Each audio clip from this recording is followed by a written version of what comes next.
de lo posible.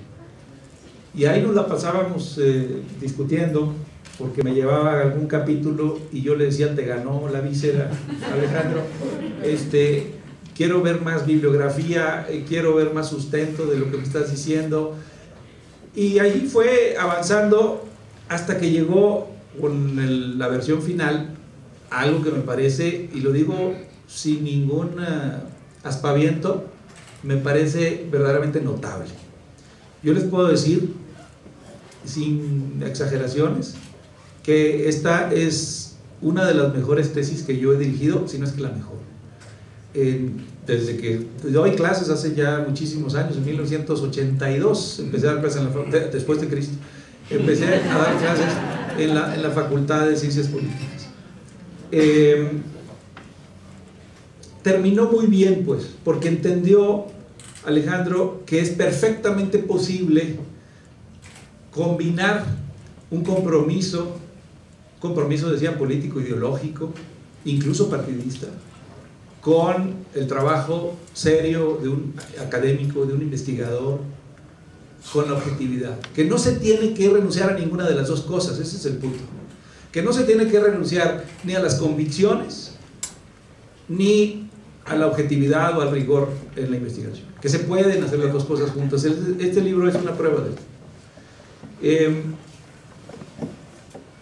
Tuvimos pues largas conversaciones sobre el tema, luego se nos vino encima el tiempo, porque Alejandro andaba por ahí siendo sacado por uno que está aquí presente, no voy a decir quién, que se lo quería llevar a trabajar a no sé dónde, y entonces pues había que acelerar y había que terminar más rápido, y luego ya no solo se quería ir a trabajar, sino que luego se quería ir a estudiar afuera y tenía tantos planes.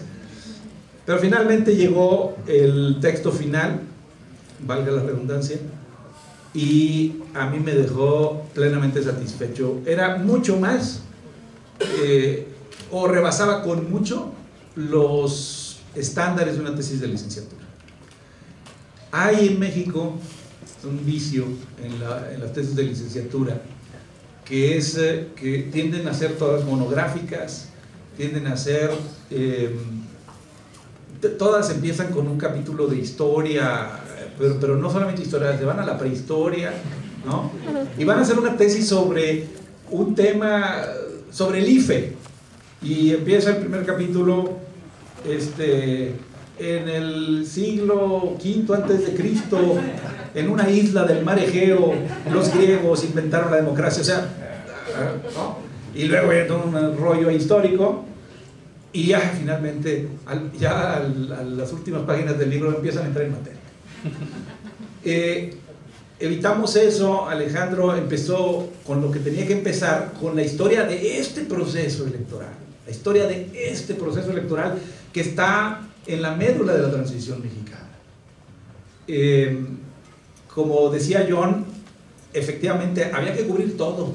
No nada más, bueno, aquí ya empezó, ya es candidato López Obrador, entonces, bueno, pues desde que es candidato hasta que el tribunal califica, no, había que irse para atrás, porque antes de la candidatura había acontecimientos, hitos muy importantes que marcaban, que sesgaron de antemano la contienda electoral y que eran imprescindibles para el libro.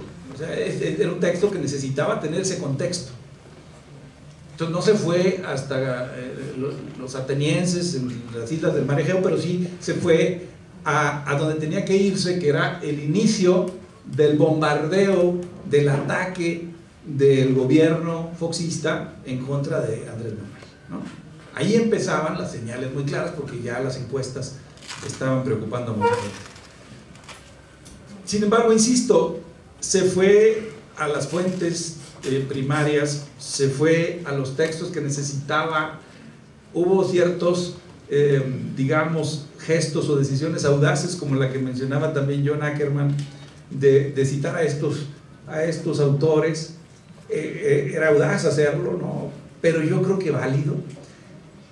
Y finalmente, bueno, pues se llegó a lo que yo creo, por lo menos yo en ese momento no conocía ningún otro texto, el primer libro, la primera tesis y ahora el primer libro, que tenía una crónica pero sobre todo un análisis completo de lo que había pasado en torno a 2006, y subrayo en torno porque fue antes y fue después.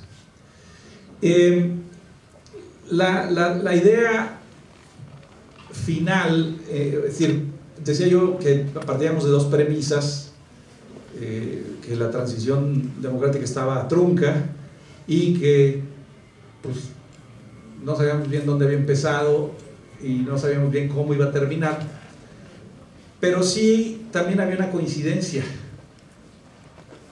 que era el hecho de que la transición democrática mexicana va a concluir en el momento que se cumplan dos condiciones.